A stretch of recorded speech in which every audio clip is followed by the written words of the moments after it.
Добрый день, друзья! Рад вас приветствовать на нашей встрече на прямом эфире. Пожалуйста, пишите комментарии. Покажите мне сейчас, кто есть. Вы это можете сделать, просто поприветствовав меня, либо же написать, ну, допустим, если вы смотрите с мобильных устройств и вам неудобно писать долгие послания, то вариант плюса вполне сойдет. С помощью него я смогу увидеть, кто у нас сейчас есть на эфире. Сегодняшняя наша встреча будет посвящена такому разделу, как народная медицина. Я уже говорил о том, что данный проект начался несколько лет назад. Идет он достаточно медленно. Здравствуйте, Виолетта. Идет достаточно медленно. Более он востребован в такой сети, как Instagram, но потихонечку я его вывожу сейчас в прямой эфир. По сути дела, вы сможете увидеть все, что говорится сегодня здесь, на страничке Instagram Владислава Тейла. Ссылочки есть у меня на странице. Позже я под вашими комментариями еще раз укажу ссылочки. Ну, и будем, наверное, потихоньку начинать. Тема нашей сегодняшней встречи — это глаза. Наверное, было бы правильно рассказать о том, что такое глаза, какую роль они отыгрывают в жизни человека. Приветствую всех. Да, вижу ваши сообщения. Спасибо огромное. Это один из органов чувств, и, наверное, процентов 70 всего, что происходит в мире, мы воспринимаем через глаза. Фиксация глаз является одна из наиболее ярко выраженных в человеке. Фиксация, по сути дела, это то, на чем человек зациклен, то, на чем человек получает больше информации. Напомню, что фиксации есть, но основные фиксации — это визуальная и аудиальная, то есть это глаза и уши, да. Затем у нас есть оральная фиксация, то есть звуковой канал. Это момент, когда человек разговаривает, но ему не важно ту информацию, которую он подает, ему важен результат, который он получает от разговора. Подобно змеи, которая вытаскивает язычок, да? То есть своим звуком он показывает племени то, что все в порядке, да? То есть есть аудиалы, которые постоянно разговаривали в племени, да?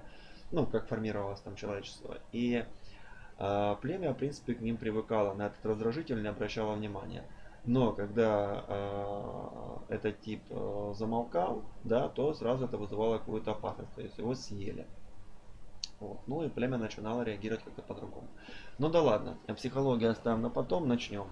Итак, сегодня я дам несколько, на мой взгляд, наиболее удачных рецептов на тему, как поддержать свое зрение и как сделать так, чтобы зрение стало более ярким и более острым. Я уверен, что у вас также есть какие-то взгляды на этот счет и свои рецепты. Будет очень здорово, если вы ими поделитесь. Также забегу наперед, что сегодня будет не только рубрика «Советы травника», но также мы с вами немножечко поговорим о таком египетском амулете, как джет. Но обо всем по порядку. Итак, начинаем.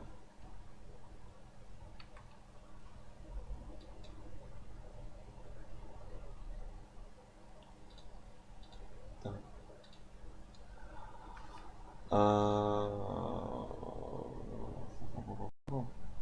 Значит, начнем мы с вами с такого сбора. Это большей части я буду давать травяные сборы. В принципе, есть еще разные моменты, связанные, допустим, с употреблением перекисью, с зарядкой. Ну, зарядку глаз я уже давал на этой неделе у нас в группе. То есть, какие упражнения позволяют сделать зрение более острым. Сейчас речь пойдет именно о травках и о полезных продуктах, которые влияют на остроту зрения. В принципе, сейчас я даю вот этот рецептик, да, то есть вы можете пропорции его уменьшить, и будет тот же самый результат. Но мы даем именно на сбор, то есть на большой. Растения вы можете приобрести в аптеке, либо же вы можете сами собрать, если умеете это, да, либо же вы можете заказать у людей, чтобы вам, собственно, приготовили его. Есть сборы, которые приготавливаю я и мои ученики. Итак, на этот сбор нам понадобится 350 грамм душицы, 350 грамм обелы белой, есть такая трава. С ней будьте осторожны, потому что у нее есть некие ядовитые функции, да, поэтому, ну, как бы не смертельные, но неприятные, то есть как момент тошноты вам гарантирован. Вот поэтому стоит принимать и изготавливать его очень аккуратненько. Дурнишник обыкновенный, его стоит взять меньше, то есть если все остальные ингредиенты мы брали по 350 грамм, то его 300 грамм будет с головой. Вот, все это мы с вами смешиваем. Опять-таки смешиваем в сухом моменте. Траву лучше измельчить. Ну, насколько это возможно. В порошок превращать ее не надо, я просто ее ломаю. На пол-литровую банку, либо же на термос, что еще лучше, опускается 3 столовые ложки воды. Угу. Настаивается это минимум 2 часа. Если вы настаивали в баночке, то после этого, как он настоится, ну, лучше если в баночке обернуть его там полотенечком, чтобы было тепло, да. Вот, и, собственно говоря, принимается он по 2 чайные ложечки. Вот. Так. Принимается, ну, в принципе, максимальная доза это стакан пополам, и еще раз, 1/3 стакана. Вот, то есть максимальная доза 1/3 стакана. Но 1/3 стакана это уже для взрослых людей, то есть для, ну, для пожилых людей, да. Ребенку до 10-12 лет лучше оставить дозу 2 чайные ложки. Вот, ну, в принципе, взрослый человек может увеличить там дозу, не знаю, ну, до 2 столовых ложек, да. Больше не надо. Но, опять-таки, максимальная доза это, ну, 1/3 стакана. Так. Если у вас будут какие-то вопросы, пожалуйста, пишите их в чате, мне будет очень приятно. Вообще общение в чате, я говорил уже на своих ранних проектах, о том, что мне больше интересно общение. Поэтому все моменты, которые вы будете задавать вопросы, писать какие-то возражения, вот, то, пожалуйста, будьте активны. Теперь из травок, которые также можно употреблять, это трава календула. Календула называется еще как годки. Я не все фотографии понаходил, в принципе. Если есть такое желание, вы можете зайти в интернет, посмотреть, как выглядит эта трава. Но лучше все-таки не рисковать, если вы не знаете. Обратитесь к человеку, который занимается сбором трав, либо же купите их в аптеке. В наше время как бы проблем с этим не должно возникнуть. Так, что-то я удалил. Надеюсь, что ничего важного. Ну, очень никак не привыкну к этой штуке. Что касается календулы. Календула вообще очень хорошая штука. То есть она и хорошо принимается вовнутрь, и можно ей промывать глаза. Чаще всего ее используют при катаракте. Как готовится? Берется всего 4 чайные ложки сухих и желательно измельченных цветов. Вот, и более правильно ее, понятное дело, не кипятить ни в коем случае. Вот, в баночке она хуже заваривается, поэтому все-таки лучше заваривать в термосе. То есть пол-литра кипятка, вот, и, собственно говоря, там несколько часов готово к употреблению. Ну, Ну, пьется она по половине стакана 4 раза в день. Напоминаю, что также этим настоем можно делать, ну, промывание глазки.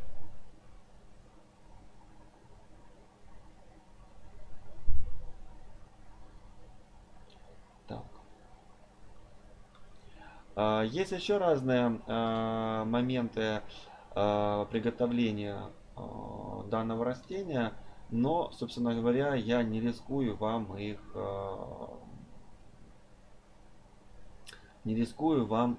сейчас преподавать, потому что, ну, все-таки лучше знать, о чем идет речь. Так.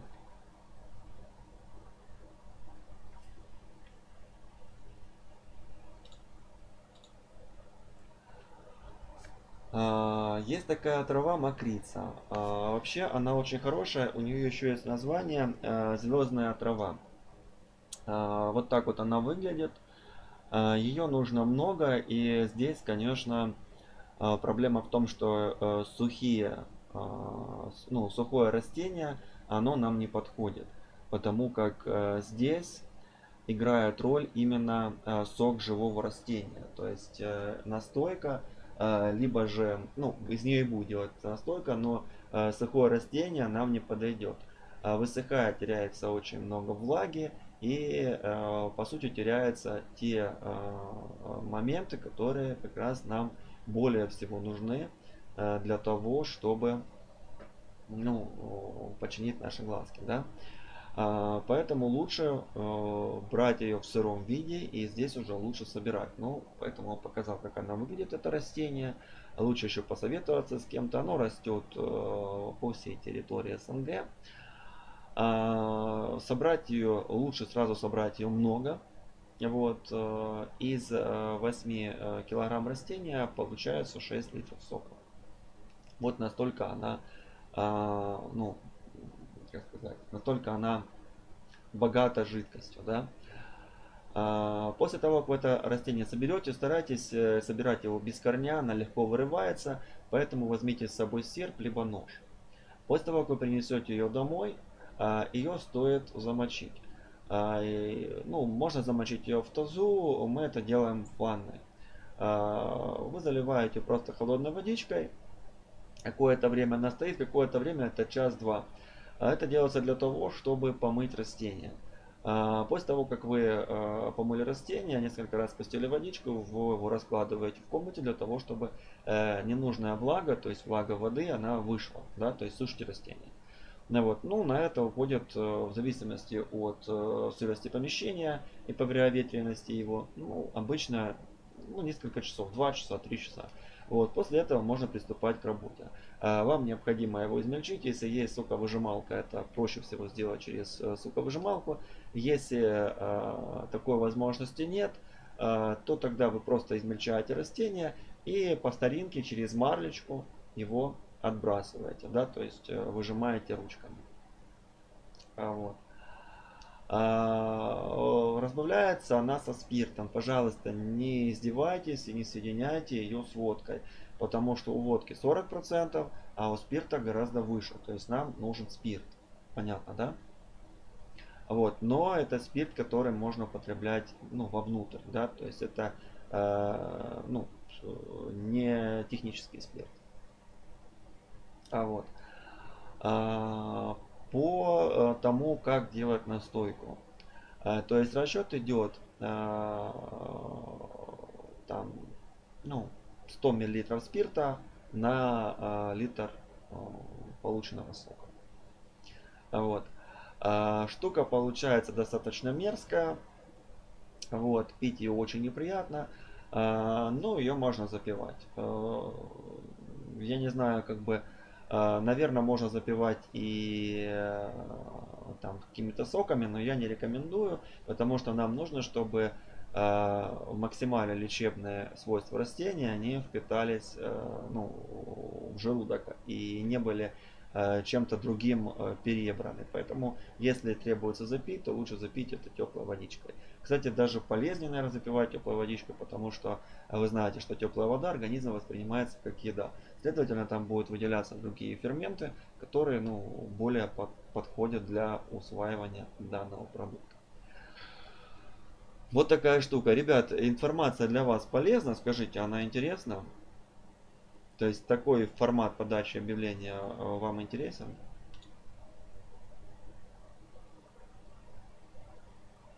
Из продуктов, которые хорошо подходят для укрепления глаза, хрусталика, по старинке вы помните, да, это морковь, морковный сок. Раньше у нас было много детского питания, морковный сок с яблоком.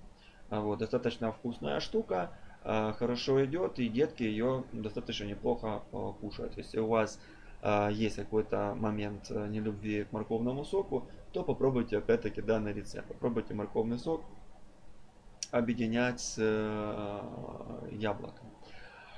Такой же результат, если не больше, дает свекла. То есть ее можно не сок, его можно просто кушать, да. И рекомендуется, я не знаю, если маленькая такая вот свекла, то ее вполне достаточно скушать утром натощак. Она хорошо влияет не только на глазки, но также она влияет очень хорошо на желудок, вообще на весь желудочно-кишечный тракт.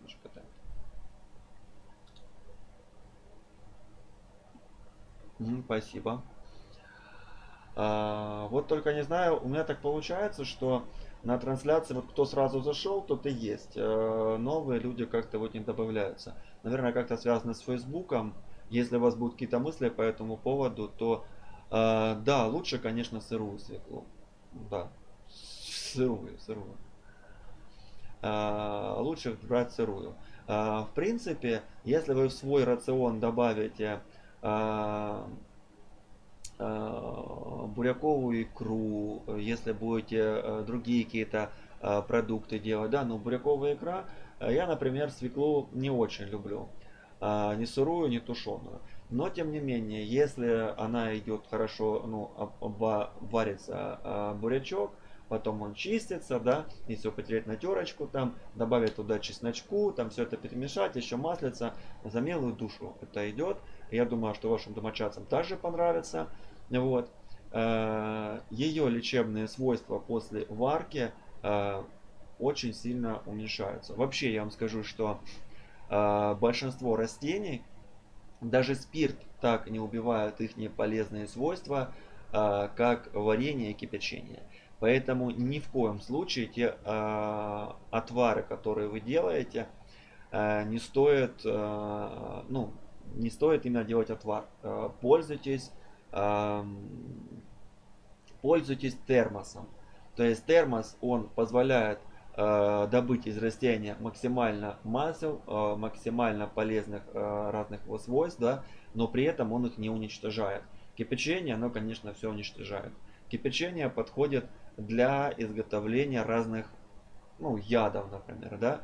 То есть старый народный метод, когда раньше было очень много тараканов, да, и чем только они боролись, с разными средствами, и дустами, разными присыпками, и все равно это создание, оно ко всему находило, привыкало, да.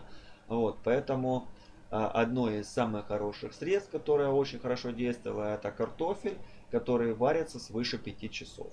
То есть несколько часов варится картофель, 5-6 часов, столько же времени варится яйцо, вот, куриное, после чего желток, белок вообще выбрасывается, желток смешивается с картофелем, и, собственно, эта вот масса, она уже является ядовитой, но туда еще добавлялась борная кислота, и эти создания, они не в силах были с ней бороться, то есть они очень быстро вымирали. Вот, поэтому имейте это в виду. Очень вареные, переваренные вещи, либо они лишаются вообще полезных свойств, либо же могут быть даже ядовитыми. Мы с вами называем воду кипяченой, вот, а мой отец никогда не называл ее кипяченой, всегда говорил вареная вода.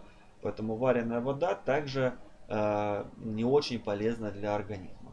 Вот, но, тем не менее, из двух зол мы выбираем лучшее, да? Так, в принципе, с моментом трав мы закончили. Если у вас есть какие-то вопросы еще по данной теме, несколько минут я на них отвечу и будем переходить ко второй части нашей встречи. Вторая часть нашей встречи посвящена египетской тематике и такому амулету, как узел Изиды.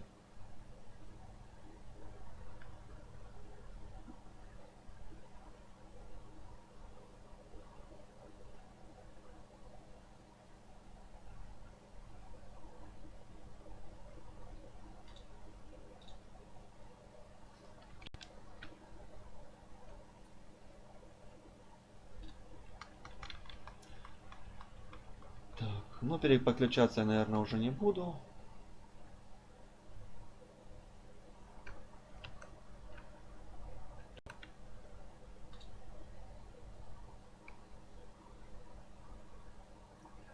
Скажите, из той информации, которую вы получили, для вас, ну, были какие-то рецепты уже знакомы? С каким-то из рецептов вы уже были знакомы? Но мне интересно понять, насколько информация новая.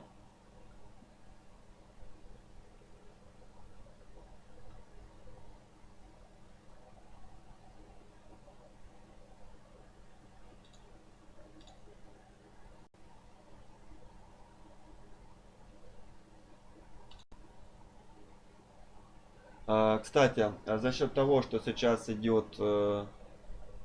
Нет, ага, спасибо, Лидия. За счет того, что сейчас идет разные такие моменты, то есть респираторные заболевания, очень сильно все нервничают, переживают по этому поводу. Ну, оно и понятно, конечно, так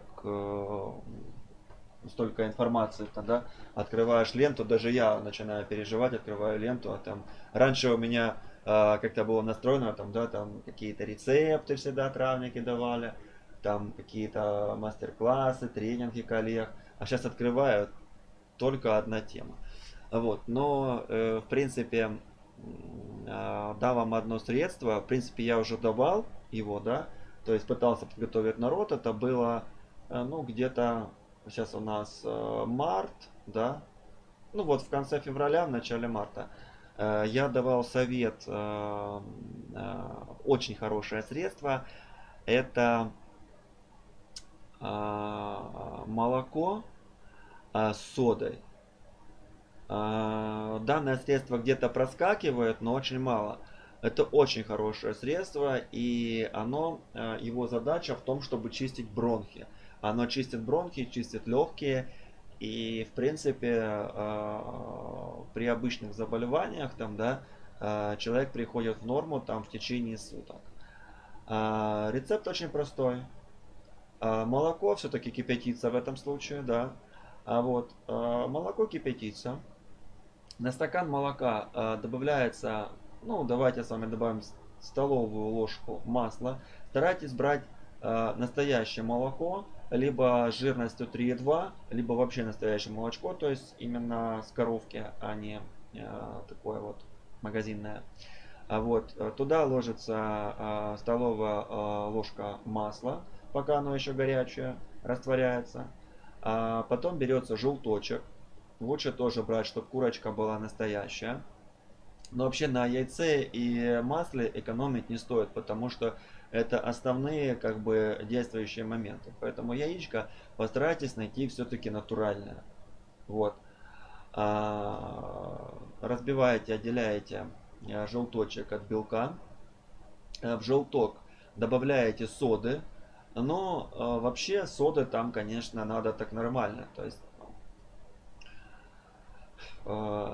хотя бы там, я не знаю, хотя бы на носике, потому что сода противная, но в результат как бы очень сильно меняется. То есть пол чайной ложки соды размешиваете с желточком. Вот, и потом все это дело добавляете в теплое молочко и тоже добавляя это все дело мешаете. Пить это надо тепленьким. Ну сколько тепленьким? Ну градусов 40, 50, я не знаю, там 80 градусов нет. То есть если вы добавите там в кипящее молоко тот же самый желток, даже с содой он все равно свернется. Поэтому добавляйте уже ну, остывшее, то есть чтобы оно как бы приобрело определенную консистенцию, но при этом не свернулось. Вот. Это размешиваете и пьете маленькими глоточками. Лучше, конечно, перед сном. Вот. Действует замечательно. Оно лечит и горлышко, и действует как очень хороший момент отхаркивания. А это по моментам опасности, который сейчас идет, самое неприятное. Это момент, что человек не откашливается. Вот. Образуется мокрота. Вы знаете, как действует сода. В общем, вперед из песни. Так, хорошо. Поехали теперь к амулетам. Ребят, напишите, пожалуйста, плюсики, кто сейчас есть в чате.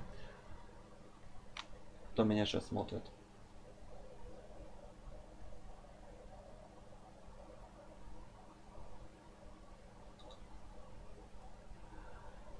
Итак, мы с вами познакомимся сейчас с таким амулетом, как TED. По-английски он читается как Тиет. Это узел Езиды. Вот, часто ее использовали для крепления одежды, поэтому могли называть и пряжка Езиды, да. Ага, Лидия вижу, да. Что, нас с вами двое, что ли?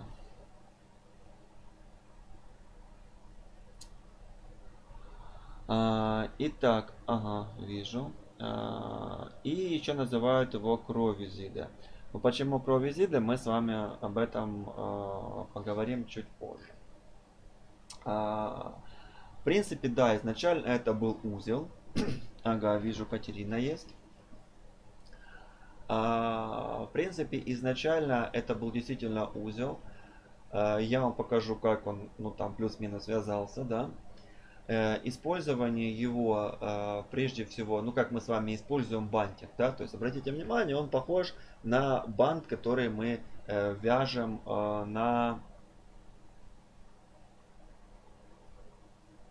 Ага, Виолетта есть, спасибо, Виолетта. Вот, и, собственно говоря, как мы завязываем шнурки, то есть для крепления. А основной момент этого узла это крепление. То есть это крепился пояс, чтобы одежду держать, всякие завязочки, ну и так далее. Вот. Также он использовался очень интересным моментом, вот, использовался чаще всего женщинами. Ну, опять-таки мы к этому придем. Мужчинам просто он незачем его использовать было. Вот. Вообще очень такой культовый инструмент. Изида, я думаю, все вы знаете, что это. Это мать фараона, жена Осириса.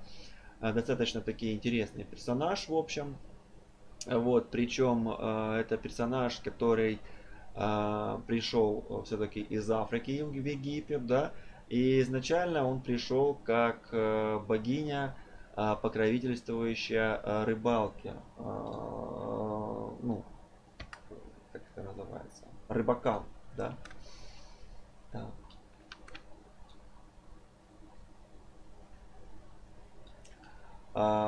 Некоторые считают, что всем нам известный Анг, да, египетский крест, который стал прообразом христианского креста, да, также берет свое начало именно с формы узла Исида. Ну, Исида, то есть там Z и S меняется. Как больше понравится. Вот. И момент того, что штука достаточно древняя, и опять-таки моменты, которые с собой несет Анг, да, это момент вечной жизни, момент перехода, момент мудрости, он также остается и не то что остается, а он изначально был в Тет, да, то есть в узле Исида. Вообще это символ власти. Вспомним этот момент, что мир не всегда был патриархальный, то есть не всегда был момент, когда мужчина считался главой племени, либо главой там семьи, да. Были моменты, когда главой семьи, главой племени считалась именно женщина. То есть это были эпоха матриархата. И эпоха матриархата, она была, ну, по всей земле, да. Она проявляется у нас в вавилонских разных трактатах, поклонениях, та же самая Иштар. Не всегда удается уничтожить прежних божеств, но это необходимо сделать, чтобы вывести на сцену новых божеств. Вот. И, собственно говоря, Исида это одна из представительниц вот этой самой эпохи матриархата. Почему так? Потому что были моменты зимы, были моменты дождей. Вот, то есть, ну, все равно есть в любом континенте, да, вот, есть момент расцвета природы и есть момент угасания природы, да. И моменты, конечно, рождения природы, они больше соотносятся, ну вообще слово рождение мужчины, они как бы участвуют активно в образе составления проекта, составления там плода, да, вот, но мы видим по сей день, что мужчины, как правило, не рожают, вот, общепринято, что рожают женщины, поэтому считается, что момент рождения природы опять-таки относится к женщинам. Почему я так говорю? Общепринято, ну, чтобы никого не обидеть, потому что вы знаете, у нас сейчас такое время, что ну, надо уважать вот моменты разных людей, разных направленностей. Ну и к тому же нельзя даже там, ну, не будет правильно говорить, что что-то черное, что-то белое. То есть я так считаю. Я считаю, что женщины, как правило, рожают. Вот. Ну вот, я придерживаюсь мнения, что рожают женщины, а мужчины не рожают. То есть это лично мое мнение. Вот. Как бы такие моменты, чтобы, не дай Боже, никого не обидеть. Это ж прямо эфиры, понимаете? Вот. Поэтому да, такая вот штука. Вы не думайте, что я шучу. Вы когда начнете выходить в эфир и вести какие-то свои передачи, да, вы столкнетесь с этой темой. Вот, поэтому всегда не за, ну, как бы, когда столкнетесь, вы будете вести себя точно так же, как и я. Я вот вам просто, вот, как говорили раньше, руб за 100 даю. Вот. Далее момент самого узла, то есть он напоминает фигуру человека, да, голова, ручки, ножки, вот, ну, собственно говоря, опять-таки напоминаю, что прообраз христианства, не просто там креста какого-то, а уже с нечто живым там, да, вот, возможно, как раз, да, у нас этот самый ангел. Так. Также его использовали для привлечения любви. Уже говорил, что это амулет власти. За счет деторождения. Деторождение это у нас всходы, плоды. То есть там, где есть всходы, да, опять-таки, если в поле взошло, то понятно, что с ним приходит и какое-то богатство. То есть это и символ богатства. Так.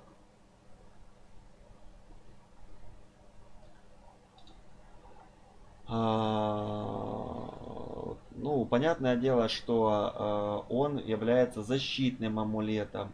То есть, как мы с вами используем крест, да, для защиты, так, собственно говоря, и египтяне, они использовали его как момент защиты. Здесь, кстати, очень интересный момент, обратите внимание, мы с вами видим как Анг, да, с одной стороны, вот, но здесь мы видим еще два объекта. Это позвоночник, хребтовая кость. Это один из моментов Осириса. И видим вот такой вот замечательный посох, да. Опять-таки это некие влияние власти. Об этом мы еще поговорим, о этом знаке. Очень могущественный знак. Дело в том, что в зависимости от того, как используется узел Исиды, какими он идет дополнениями, то он может и олицетворять те или иные силы природы и те или иные воззрения. И на самом деле, если тот момент, который я только что показывал, каменный, да, каменный узел, то он идет для защиты, и чаще всего он использовался в погребальных процессиях, да, и вообще был найден в погребальных. Вот. В то время как вот этот вот в погребании никогда не использовался. И вот именно этот момент за счет того, что внутри находится хребет Осириса, он использовался как момент для привлечения любви. То есть данный символ, он использовался ну, в разных ритуалах для того, чтобы там мужчина больше обращал внимание, там, да, ну и так далее. Так,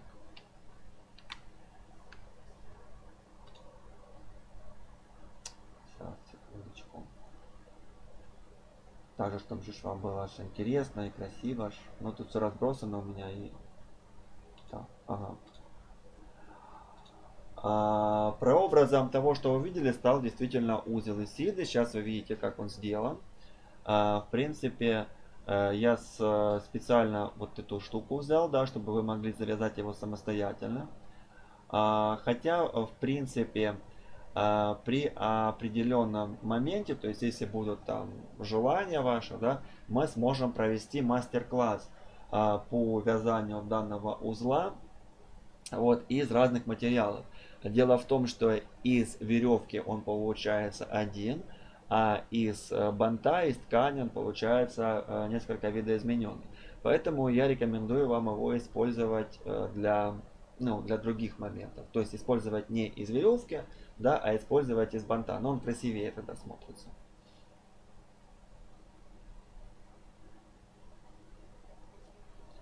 Ну и, собственно говоря, сами моменты Изиды, да, они вошли в наш обиход и использовались опять-таки по всей территории земного шара. У нас данная техника, она называется науза, либо узловая магия. Хорошо, хорошо, давайте сделаем. Я тоже думаю, что было бы интересно, к тому же, что мне изначально было его тяжеловато вязать. И тогда договоримся о дате, когда это сделать, так, чтобы всем было удачно, ну, удобно, да. И вы подготовите материал. Материал это, ну, бантовая ткань, это шарфики, вот, и подготовите обычную веревочку. Мы с вами попробуем связать с веревочки, чтобы вы видели разницу. То есть на веревочке его легче вязать просто, ну, легче сообразить, что куда идет. Вот. А на ткани, то есть, ну, он более заметен, то есть, как он есть, да. Вот. Науза. Науза, узловая магия. Вот, собственно говоря, можно сказать, что это первый момент, ну, один из первых, пусть будет так, один из первых известных мне, да, действительно, известных мне, а,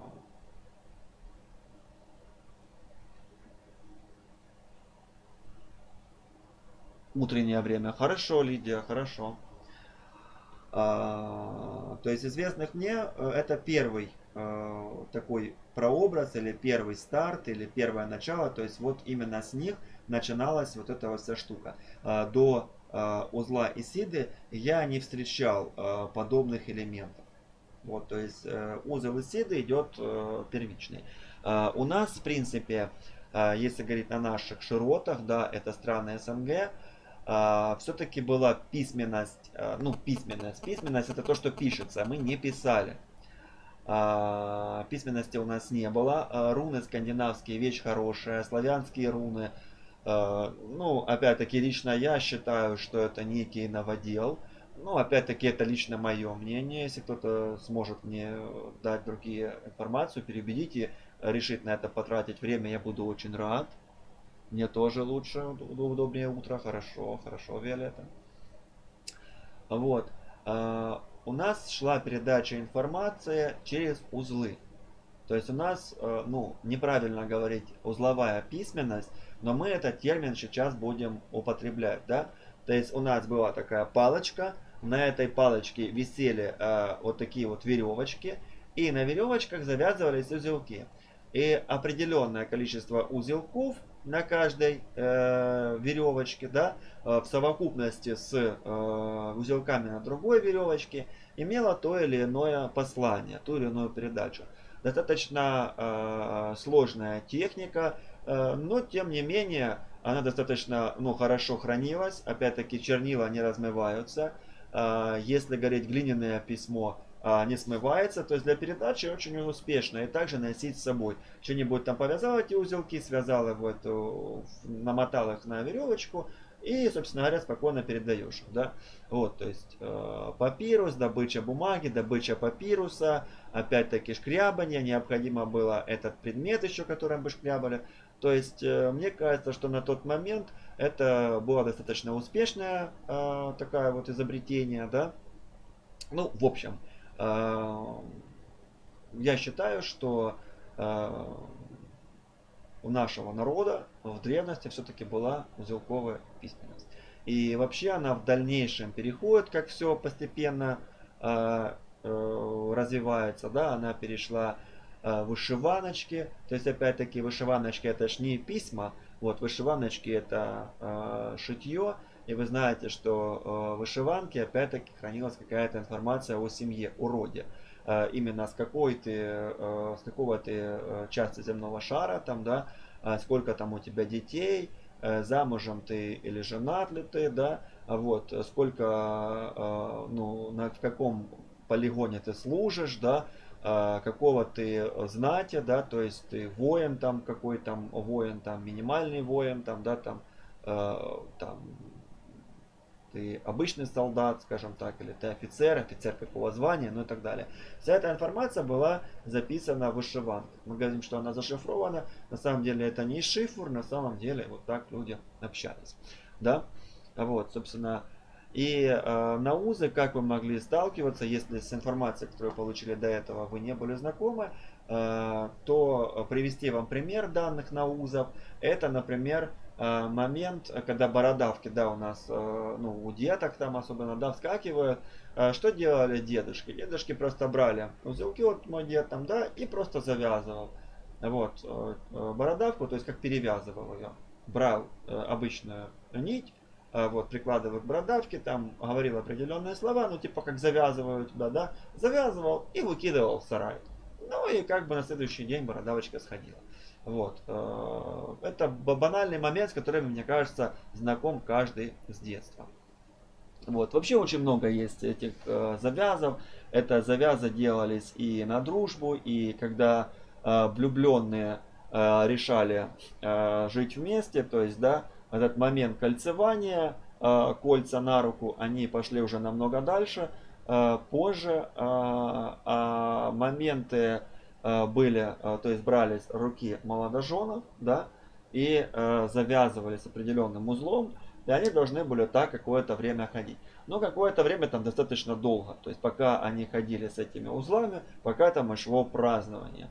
Вот, считалось как бы нормально проходить с этим узлом там сутки, несколько дней, да, то есть, ну, люди узнавали друг друга лучше, там, да, как там, ну, в общем, были связаны, уже все, завязаны. То есть у нас был момент не обручены или женаты, вот, а у нас был момент, они завязаны, или они связаны. То есть это означает, что это муж и жена. Вот, ну отсюда уже пошло в дальнейшем такое слово, как связь. Вот, там у меня там брачная связь или внебрачная связь, да, то есть связь связана, да, момент слова связано. Ну вот, опять-таки моменты использовались для привлечения партнера, да, завязки, связывать. И момент узел Изиды это один из тех узлов, который использовался, ну мы с вами до этого смотрели, с хребтом Осириса, то есть если там есть еще мужское начало. Дело в том, что вот символ Изиды, да, узел Изиды, его носили, как правило, женщины и работали с ним женщины. Это женский амулет. За счет чего? За счет того, что его использовали женщины по определенному назначению. Вот. Это определенное назначение наступало у женщины каждый месяц. Вот, тогда не было тампонов. По сути дела, узел Исиды это вот египетский тампон. Мужчины носили их редко и больше, как когда они шли куда-то там воевать, да, еще там чего-то. Но они брали так, чтобы как часть жены была там с ним. Вот в таком плане. Поэтому чаще всего они делались красного цвета. И, собственно, когда их находили, сейчас раскапывают, там находят какие-то моменты, следы крови. В общем, вот что это за кровь. Да, вот такой вот классный амулет. Да что ж такое, а? Нет, вы представляете? Все удаляю. Так. Что касается гробниц, ну вот опять обратите внимание, здесь идет хребет Осириса, а здесь идет узел Исида, да? Вот, опять-таки, о чем говорила бы данная фреска? Данная фреска говорила бы о перерождении. Вообще египтяне, они очень верили в реинкарнацию, они очень верили в перерождение, и люди очень боялись что-то сделать такое, что помешало бы им перевоплотиться, что мешало бы им родиться. То есть они не боялись наказания со стороны там населения, со стороны там каких-то сил природы, но они очень боялись того, что они могут не возродиться вновь. Вот. Ну, собственно, вот поэтому они почитали эти моменты Ангха, эти моменты Изиды, потому что узел Исиды это как раз один из моментов, который хранит тебя в этой жизни, вот, и дает тебе возможность перевоплотиться в новой жизни. Но опять-таки Изида не сможет произвести потомство без Осириса. Вот. Ну, разве что не создать заново, потому что Изида там своего мужа создала много, по легенде. Я думаю, что если опять-таки будут вопросы под видео по Изиде, то я сделаю конкретно видео, трансляцию, посвященную Изиде и этому божеству, и его значимости, ну и так далее. Вот. Ну, по сути дела, то есть на этой фреске мы можем сказать, что речь идет опять-таки о перерождении, о создании новой жизни. Так. Далее. Этот амулет считается, что придает женщинам некую магическую силу, да. То есть это некий такой момент к самости. Опять-таки, мужчины, почему, как он использовался мужчиной? Потому что первая женщина, с которой знакомится мужчина, это женщина. Первый человек, с которым знакомится мужчина, это женщина. Ну вот так вот получается. Потому что это мать. Поэтому вот этот узел Исиды часто родители, матеря делали своим детям, когда они уходили в путешествие, либо уходили на войну. Считалось, что он будет его оберегать. Также женщина, которая носит данный амулет, вот, да, но обычно он завязывался, еще раз говорю, на поясе, считалось, что это как жрица Исиды и обладает определенным магическим даром. Это и дар прорицания, это и дар защиты, это и дар помочь забеременеть, да, это и момент богатства, привлечения материальной стабильности в свою жизнь, да. Ну и не стоит забывать, что Исида это великий лекарь, то есть это моменты лечения. Лечение как ну, моменты силы какой-то, да, надчеловеческой, но и надчеловеческая сила, конечно, находилась, мана находилась в растениях. Поэтому Исида это, как мы говорим сейчас, ведьма, да, то есть служители Исиды это ведьмы, знающие секреты природы, знающие секреты трав, ну и так далее.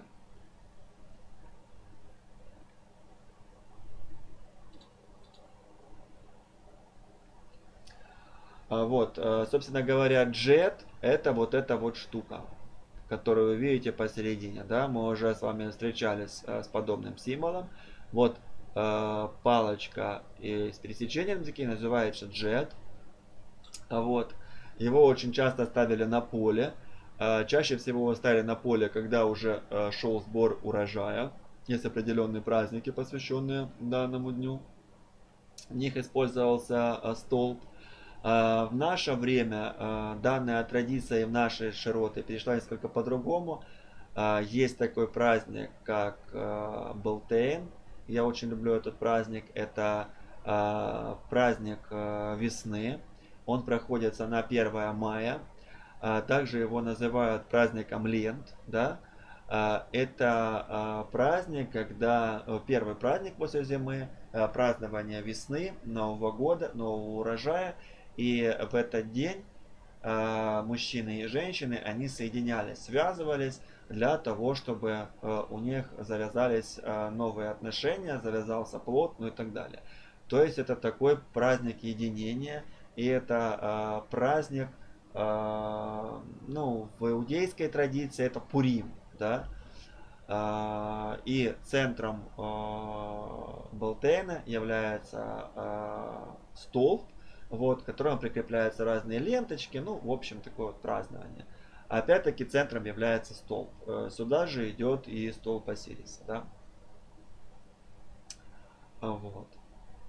Ну, это опора, стояние, и, как ни странно, в Египте все-таки детород, ну не детородным органом, детородный орган, понятное дело, что это пенис, но все равно считался момент мужества, представления мужской ипостаси именно позвоночник, да.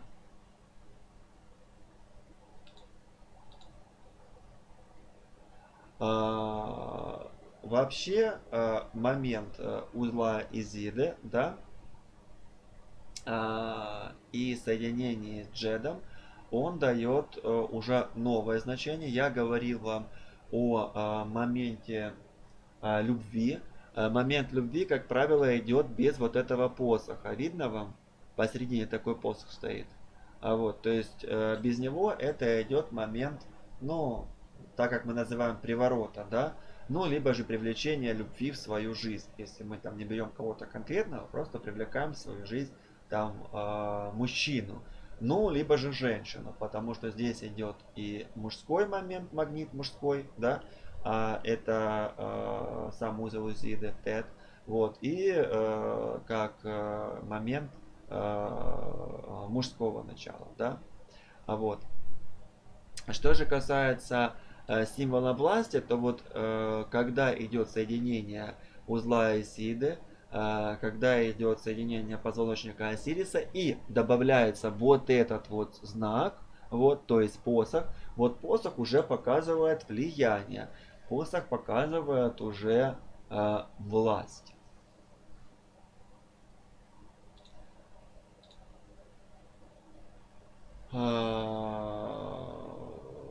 Основной момент, ну, в принципе, мы уже говорили, это момент чистолюбия, это момент верности, да, то есть вообще Изида это верность своего мужу. Также Изида это прообраз той матери, которая она хранит своих мужчин и хранит их как? Вообще это изначально была богиня с головой коровы.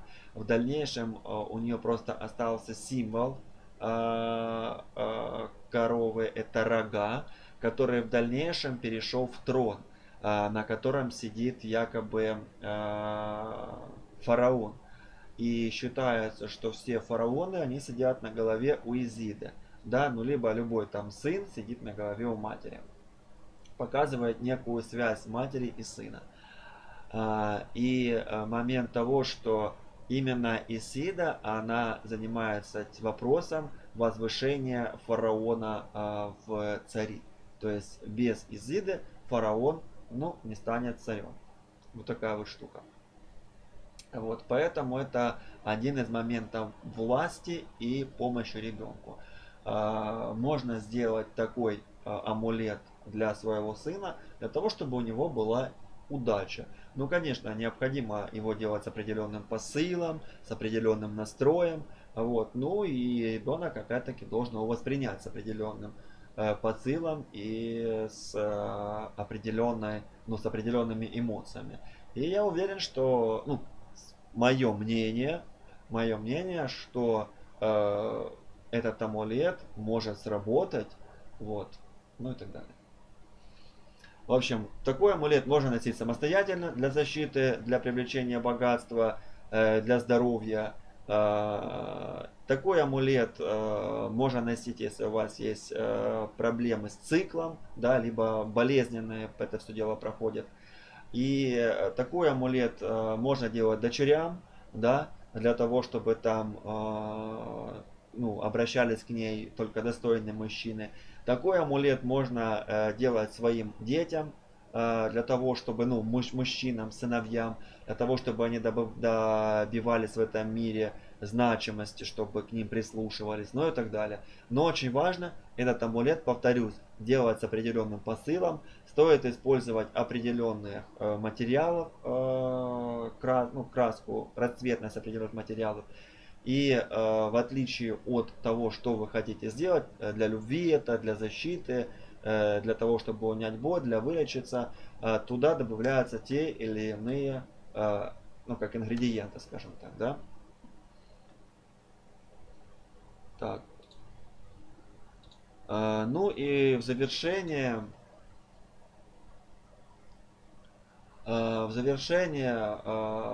хотелось бы сказать, ну, хотелось бы вообще увидеть, кто меня дослушал до конца.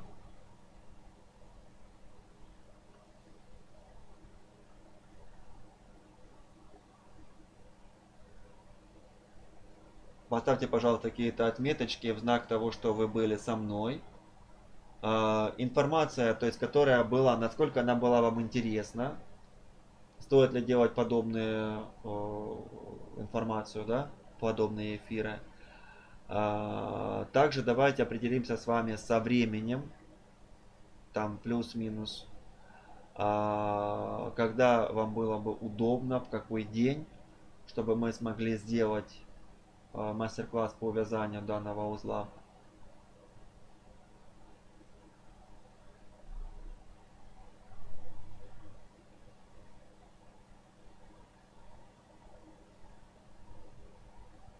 Ага.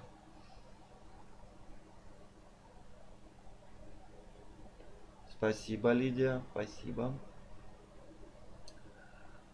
В общем, жду от вас информацию. В принципе, давайте определимся, сегодня у нас уже пятница, то есть это в любом случае на следующей неделе. Вот. Договорились, что утро, то есть так промежуток давайте с 10 до 10 до... Давайте с 10 до часа. В 10, да? Хорошо, отлично. Пишите варианты, потому что видео останется. И я думаю, что другие люди также смогут смотреть это видео и смотреть ваши комментарии. И уже будут как-то рассчитывать свое время, подставлять его так, чтобы было интересно. Благодарю вас за ваше внимание. Спасибо вам за поддержку, которую вы оказываете. То есть, если вам это видео было интересно и у вас будет такое желание как-то поддержать мой канал, сейчас вы видите на экранах номер карты. Вот. Также не забывайте делиться видео. Не забывайте делиться видео и оставлять комментарии. Независимо от того, находитесь вы на эфире, либо видите его уже в записи. Следующая наша встреча с вами будет завтра.